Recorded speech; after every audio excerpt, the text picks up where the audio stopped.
이런 경기력으로는 월드컵에서 높은 곳을 바라보기 어렵습니다. 조별리그 통과조차 쉽지 않을 수 있습니다. 수많은 취재진이 모인 기자회견장에서 나온 이 한마디는 한국 축구를 향한 날카로운 경고처럼 들렸다.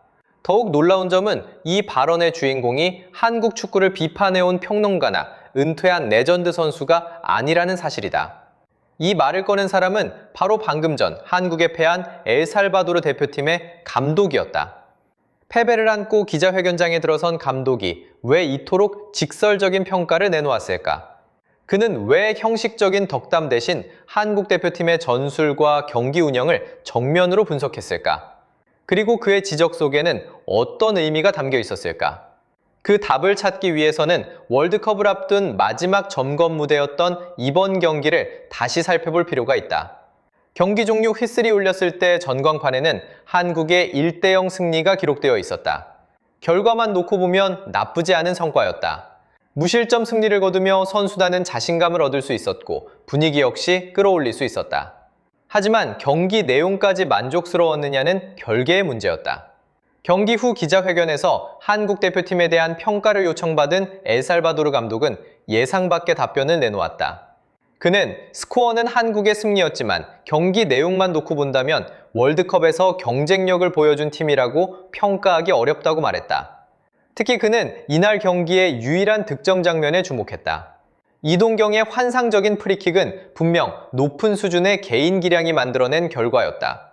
하지만 그 한 장면을 제외하면 한국은 오랜 시간 동안 공격 전개에 어려움을 겪었고 경기 흐름을 완전히 장악하지 못했다는 것이 그의 분석이었다. 그는 월드컵에서 좋은 성적을 목표로 하는 팀이라면 상대적으로 전력이 낮은 팀을 상대로도 조직적인 공격 전개와 안정적인 경기 운영을 보여줘야 한다고 강조했다. 이번 경기에서 드러난 가장 큰 문제는 개인 능력에 대한 의존도였다. 결승골은 훌륭했지만 세밀하게 준비된 패턴 플레이의 결과라기보다 선수 개인의 순간적인 번뜩임에서 나온 장면이었다. 현대 축구에서 스타 플레이어의 능력은 매우 중요하지만 세계 최정상급 팀들과 맞붙는 무대에서는 체계적인 시스템이 뒷받침되지 않으면 한계가 드러날 수밖에 없다. 엘살바도르 감독은 이어 한국의 전술 구조에 대한 분석도 내놓았다. 그는 홍명보 감독이 선택한 3백 시스템이 경기 초반 여러 문제를 노출했다고 평가했다.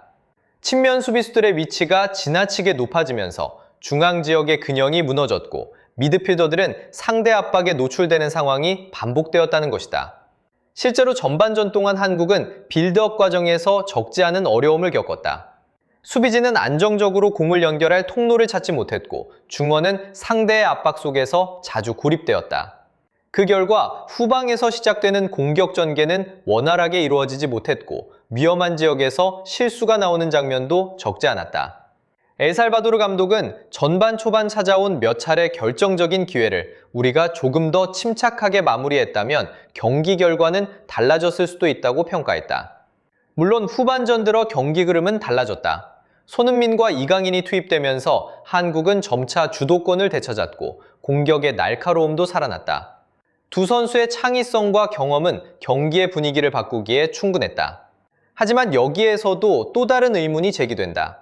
과연 후반전의 반등이 전술적 완성도 향상 때문이었을까? 아니면 세계적인 수준의 선수들이 만들어낸 개인 역량의 결과였을까? 엘살바도르 감독은 후자에 더 무게를 두었다. 그는 손흥민과 이강인의 존재가 경기 흐름을 바꾼 핵심 요인이었다고 평가하면서도 월드컵 무대에서는 상황이 전혀 다를 수 있다고 지적했다. 유럽과 남미의 강호들은 높은 압박 강도와 조직력을 경기 내내 유지할 수 있다. 그런 상대를 만났을 때도 한국이 같은 방식으로 문제를 해결할 수 있을지는 미지수라는 것이다. 그는 오히려 전반전에 드러난 문제들이 한국이 가장 경계해야 할 부분이라고 강조했다. 만약 월드컵 본선에서도 중원 장악력 부족과 빌드업 불안, 그리고 개인 능력 의존 현상이 반복된다면 강팀들을 상대로 어려운 경기를 치를 가능성이 높다는 분석이었다. 마지막으로 그는 흥미로운 이야기를 덧붙였다. 그는 한국 대표팀의 현재 상황을 가장 잘 알고 있는 사람은 어쩌면 손흥민일지도 모른다고 말했다. 실제로 전반전 동안 벤치에 앉아있던 손흥민의 모습은 여러 차례 중계 화면에 잡혔다. 그는 경기장을 주의 깊게 바라보며 팀의 흐름을 지켜보고 있었고 때때로 진지한 표정을 감추지 못했다. 물론 이러한 장면만으로 모든 것을 판단할 수는 없다.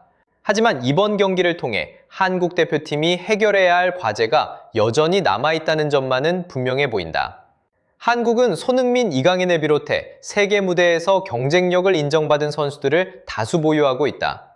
그러나 국제대회에서 성공하기 위해서는 뛰어난 개인 능력만으로는 부족하다. 탄탄한 전술 구조와 안정적인 조직력, 그리고 위기 상황에서도 흔들리지 않는 경기 운영 능력이 반드시 필요하다. 이번 1대0 승리는 긍정적인 결과임에 틀림없다. 하지만 동시에 팀이 앞으로 보완해야 할 부분을 확인한 경기이기도 했다.